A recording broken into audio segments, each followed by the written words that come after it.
வாகனத்தை கண்மூடித்தனமாக ஓட்டினாலும் சிக்கல் வருது, ஒழுங்காக நடந்து போனாலும் சிக்கல் வருது. மரணத்தை அறிவிப்பது கர்த்தர். புலம்பல் 1:20 என்ன சொல்லுகிறது? வாசிப்போம்.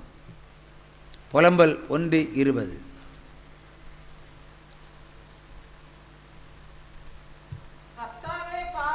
கர்த்தாவே பாரும், நான் நெருக்கப்படுகிறேன், என் குடல் கொதிக்கிறது, நான் கடும் துரோகம் பண்ணினபடியினால் என் இருதயம் வியாகுலப்படுகிறது. வெளியே பட்டயம் என்னை பிள்ளைகள் அற்றவர்களாக மாற்றிவிட்டது, வீட்டிற்குள்ளே மரணம் வந்து விட்டது. இந்த வசனம் ஜீவ ஒளிக்கு வந்தாச்சுன்னா ஜீவ ஒளியில் 1 அவுட்டு.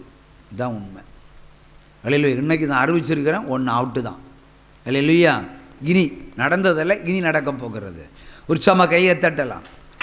வேத வசனங்கள் உயிருள்ள வசனங்கள். ஆனால் இதை சிக்ஷைக்காக எடுத்துக்கொள்ள வேண்டும், நம்முடைய சிருஷ்டிப்புக்காக எடுத்துக்கொள்ள வேண்டும், நம்ம சகித்து கொள்ள வேண்டும்.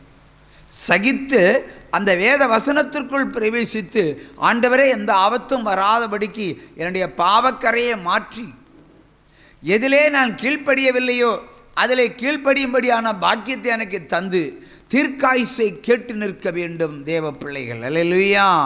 தீர்க்க ஆயுசை குறுக பண்ணுகிற வேலை வரும்போது தான் இந்த மாதிரி காரியங்களை தேவன் வெளிப்படுத்தி சொல்லுவார். அது ஒரு சிக்ஷை, அது உங்களுக்கு சிருஷ்டிப்போ, அது உங்களுக்கு புதுபலனை கொண்டு வரும், புது ஜீவனை கொண்டு வரும். ஆனால் கீழ்ப்படிந்து அடங்காவிட்டால் தேவனுடைய வார்த்தை நிறைவேறாமல் திரும்பி வராது. No return. அல்லேலூயா. உற்சாகமா கையை தட்டி சிங்கக்கவியோ சூளை நெருப்போ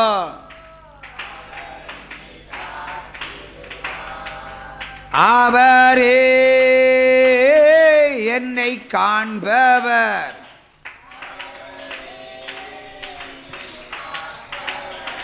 அவரே என்னை காப்பவர்.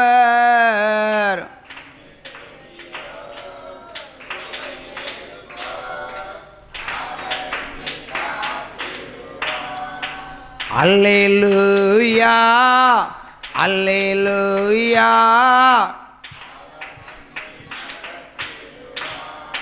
அல்லேலூயா, அல்லேலூயா. அவர் நம்மை உயர்த்திடுவார். அல்லேலூயா, அல்லேலூயா. அந்த சகோதரி மீண்டும் ஒரு நற்செய்தி சொன்னார்கள். நீங்கள் பிள்ளை செல்வம் உண்டாகும், ஆனால் புருஷனுக்கு ஜீவன் இல்லை என்று சொல்லி அனுப்பினீர்கள். இப்பொழுது எனக்கு இருக்கிற பிள்ளைக்கு வயசு 3 மாதம், 3 மாத கை குழந்தையோடு விதவை கோலம். இதான் அறுப்பின் காலம். தேவன் வெளிப்படுத்தி சொன்ன அந்த தீர்க்க தரிசனங்களுக்கு எச்சரிப்படைந்து கீழ்ப்படைந்து அடங்கி இருந்தால் இந்த ஆத்துமா இன்றைக்கு துக்கப்பட வேண்டிய அவசியம் இல்லை. அல்லேலூயா. இது உதாரணத்துக்கு தான் சொல்லுகிறேன். இப்படி எத்தனையோ காதுகளில் கேட்கிறது. ஆண்டவர் சொன்ன அந்த வணங்கா கழுத்துள்ள ஜனங்கள் என்பது இன்றைக்கும் அது சேருகிறது. அல்லேலூயா. நமக்கு பொருந்துகிறது. தேவனுடைய வார்த்தைகளை அற்பமாய் எண்ணாதிருப்பீர்களாக. அவர் உங்களுக்கு விதைத்திருந்தால் அதில் நீங்கள் பிரவேசித்து அடங்குங்கள், இல்லாவிட்டால் அடக்கம் பண்ணப்படுவீர்கள். இதான் அடக்கம்னா மரணம். உற்சமகையை தட்டலாம். அல்லேலூயா. அடுத்தபடியாக வாசிப்பதற்கு எடுத்துக்கொள்ளப்படுகிற வேத வசனம் யாக்கோபு 1ஆம் அதிகாரம் 26, 27. உங்களில் ஒருவன் தன்னுடைய நாவை அடக்காமல் தம் இருதயத்தை வஞ்சித்து தன்னை தேவனுடைய பக்தி உள்ளவன் என்று எண்ணினால் அவனுடைய பக்தி வீணாயிருக்கும். நாவை அடக்காமல், நாவை அடக்காமல் ஒருவன் தன்னை தேவ பக்தி உள்ளவன் என்று எண்ணினால் அது வீணாக இருக்கும். நாவை அடக்கிறது இச்சையை அடக்கிற ரெண்டும் ஒன்று தான் இல்லையா? நல்ல இரம மாடலாம் அடக்கலாம் இல்லையா? அடக்கலாமா இல்லையா? பெரிய யானையை கூட அடக்கலாமா இல்லையா? சீறி வரும் சிங்கத்தை கூட அடக்கலாம், பாய்ந்து வரும் புலியை கூட அடக்கலாம். ஆனால் 32 பல்லுகளுக்கு உள்ள கிடக்கிறவன் நாவை அடக்க முடியுமா? பிரியா?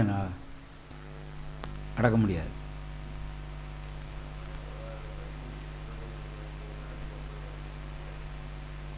நாக்கை அடக்காதவன், நாவை அடக்காதவன் பக்தி உள்ளவன் அல்ல. நாவை அடக்கிறவன் தான் பக்தி உள்ளவன். இந்த நாக்கை மட்டும் நீங்கள் அடக்கி பாருங்கள், நாட்டில் பிரச்சனையே கிடையாது. பேசினதான பிரச்சனை இல்லையா? பேசினதான பிரச்சனை. இப்போ நான் கட்டுறேன், என்ன கட்டுது? சவுண்டு கேட்டுது. பார்த்தா கிளாப்ஸு இல்லையா? கேட்டா ஒரு சப்தம். இப்போ ஒரு சப்தமும் வரல. கணவன் மனைவி இப்படி இருந்தால் ஒரு பிரச்சனையும் இல்லை. 2 பேரும் பேசினா என்ன ஆகும்? சண்டே உண்டாகும். சண்டே உச்சக்கட்டம் என்ன ஆகும்? மரணம் உண்டாகும். சண்டையின் உச்சக்கட்டம் மரணம் உண்டாகும். நம்ம கோபத்தில் அடிப்போன்னு வச்சுக்கிடுங்க, சுருண்டு விழுந்து செத்தா நம்ம ஜெயிலுக்கும் போகணும். அல்லேலூயா. நம்ம இல்லை, நீங்கள் வச்சா அடிக்கிறவங்க. அல்லேலூயா. அப்படி ஒரு சம்பவம் நான் யாருக்குன்னு சொன்ன சாட்சி தான். ஒரு மிகப்பெரிய அந்தஸ்தில் இருக்கிற ஒரு மனிதன் தன்னுடைய மனைவியை அந்த அளவுக்கு நேசிப்பான். மனைவி அந்த அளவுக்கு நேசிப்பான். ஒரு நாள் தன்னுடைய அலுவலகத்தில் அவர் உட்கார்ந்து இருக்கும்போது, உன் அக்கௌண்ட்டில் இருக்கிற பணத்தை எடுத்து எங்கிட்ட கொண்டு வான்னு சொல்லுகிறார்கள். அவர் சொல்லுகிறார். அதற்கு அந்த சகோதரி, இப்பொழுது அந்த பணத்தை எடுக்க முடியாது என்று சொல்கிறார்கள். ஏன்னா இவன் சம்பாதிக்கிறதெல்லாம் மனைவி பேரில் தான் சம்பாதிப்பான். ஆனால் ஒரு வேண்டாத ஒரு காரியத்திற்காக அந்த பணத்தை பயன்படுத்துவதற்கு மனைவி இடத்தில் கேட்டபடினால மனைவி கொடுக்க மறுத்து விட்டார்கள். உன்னை கோபத்தில் என்ன செய்தார்கள்? டேபிளில் இருந்த அந்த கிளாஸ் டேபிள் வெயிட்டை தூக்கி ஓங்கி ஒரு கோபத்தில் எரிதல். அது இந்த இடத்துல பட்டு கீழே விழுந்து டப்புன்னு போயிடுச்சு, உயிர் போயிடுச்சு. ஒரு ஸ்திரீ ஆகிலும் ஒரு மனுஷன் ஆகிலும் ஒரு முறை தான் பிறக்க முடியும். ஒரு முறை தான் பிறக்க முடியும். மடிந்து போனால் அதே ஸ்திரீ மறுபடியும் பிறக்கப் போவதில்லை. அதே ரூபத்தில் பிறக்கப் போவதில்லை. அதே குணாதிசயத்தோடு பிறக்கப் போவதில்லை. பிறக்க முடியுமா? தேவன் பிறக்கிற ஒவ்வொரு பிள்ளைகளையும், இப்போ கோடானு கோடி மக்கள் இருக்கிறார்கள். உலக நாடுகளை பார்க்கும்போது எத்தனை கோடி மக்கள் இருக்கிறார்கள். அத்தனை கோடி மக்களும் ஒவ்வொரு ஆளும் ஒவ்வொரு கலர், ஒவ்வொரு நிறம், ஒவ்வொரு சுபாவம். ஆனால் நாக்கு எல்லாருக்கும் ஒன்று தான். நாக்கு எல்லாருக்கும் ஒன்று தான். ஒவ்வொருடைய மனிதனுடைய கண்ணு வித்தியாசங்கள், மூக்கு வித்தியாசங்கள், லிப்டு வித்தியாசங்கள், முகநாடி வித்தியாசங்கள், முகம் வித்தியாசம், நடை, பாவனை, பேச்சு, திறன் எல்லாமே வித்தியாசமாய் அபரீதமாய் தேவன் படைத்திருக்கிறார். அப்படி காப்பி அடிக்கல தேவன். காப்பி ஒரு காப்பி தான்.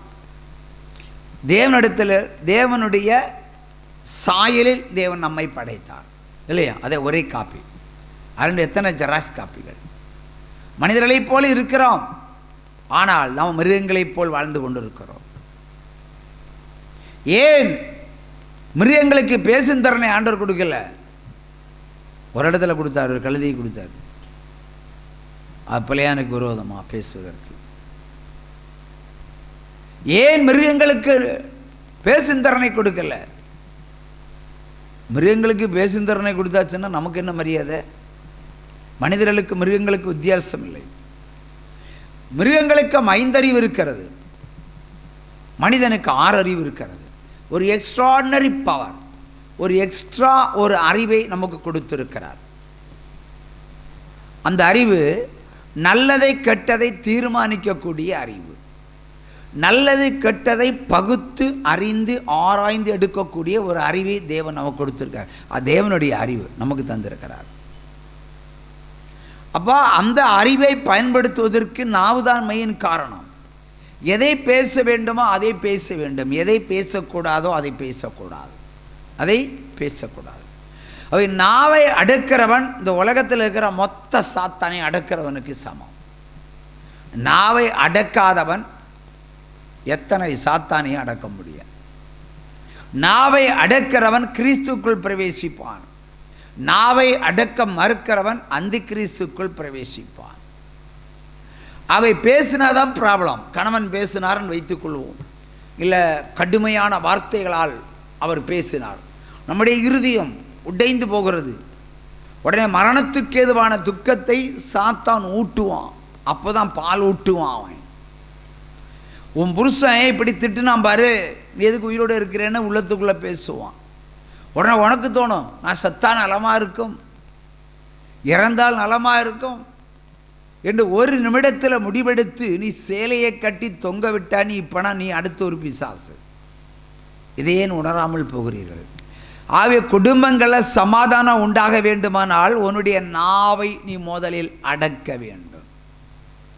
எரும மாடை அடக்குறீங்க, கடிக்கிற நாயை அடக்குறீங்க, யானையை அடக்குறீங்க, பூனை அடக்குறீங்க, எல்லாத்தையும் அடக்கிற நீங்கள் உங்களுக்குள்ள இருக்கிற மொத்த மிருகங்களுக்கு சமமான அந்த நாக்கை அடக்காமல் வாழ்ந்தால் நீங்கள் சாத்தானின் பிள்ளைகள். உற்சாகமாக கையை தட்டுங்க, கோவப்படாதீங்க, அதான் உண்மை.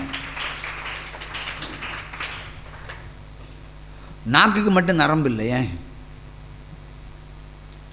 நாக்குக்கு ஏன் நரம்பு வைக்கலாண்டவர்? ஏன் பை எலும்பு இல்லை, நாக்குக்கு எலும்பு இல்லை, அது ஃப்ளெக்சிபிள், எங்கேயும் வளையும் இல்லையா? அது வளைஞ்சாதான் பேச முடியும். சாத்தானுக்கு எலும்பு உண்டு, சர்பத்துக்கு எலும்பு உண்டா? அதுக்கும் கிடையாது. ரெண்டும் ஒன்று தான், பாம்பும் நாக்கும் ஒன்று தான். ஆகவே நாவை நல்லதுக்கு பயன்படுத்துங்க, கெட்டதுக்கு பயன்படுத்தாதீர்கள்.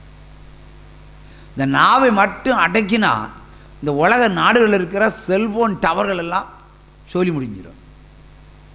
இப்போ புரியுதா சொல்ல வர்றது? எதுன்னு நான் எது சொல்ல வந்தேன் பிரதர்? நாவை அடக்கினால் இந்த உலக நாடுகளில் இருக்கிற செல்போன் டவர்கள் எல்லாம் முடிஞ்சு போயிடும். எதை குறித்து சொன்னேன்?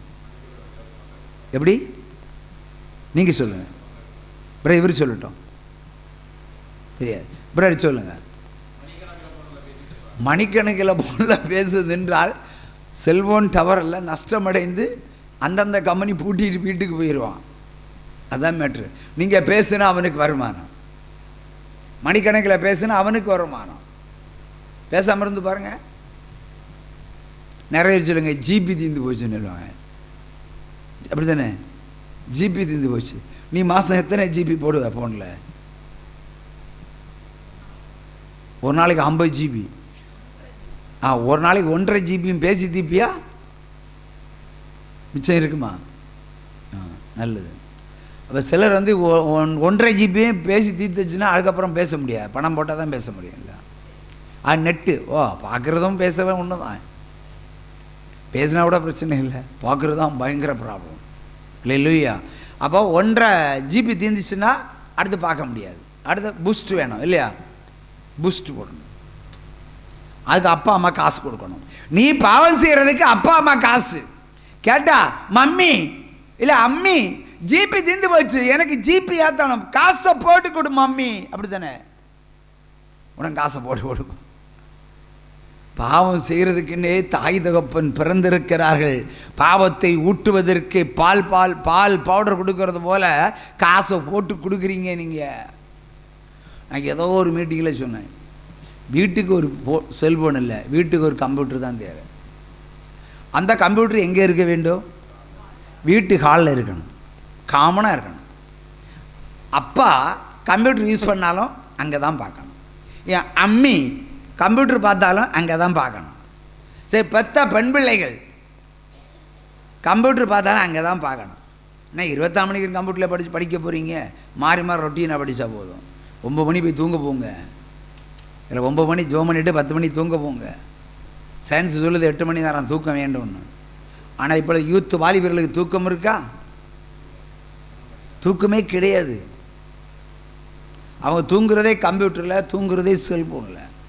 அப்போ செல்ஃபோன், ஆளுக்கு ஒரு செல்ஃபோனு, ஆளுக்கு ஒரு பெட்ரூமு, ஆளுக்கு ஒரு பெட்ரூமையும் வச்சு கொடுத்து ஒரு செல்ஃபோனையும் வாங்கி கொடுத்தாச்சுன்னா அந்த அறையில் வெளிச்சம் இருக்காது, ஆனால் செல்ஃபோனில் வெளிச்சம் இருக்கும். இருக்குமா இருக்காதா?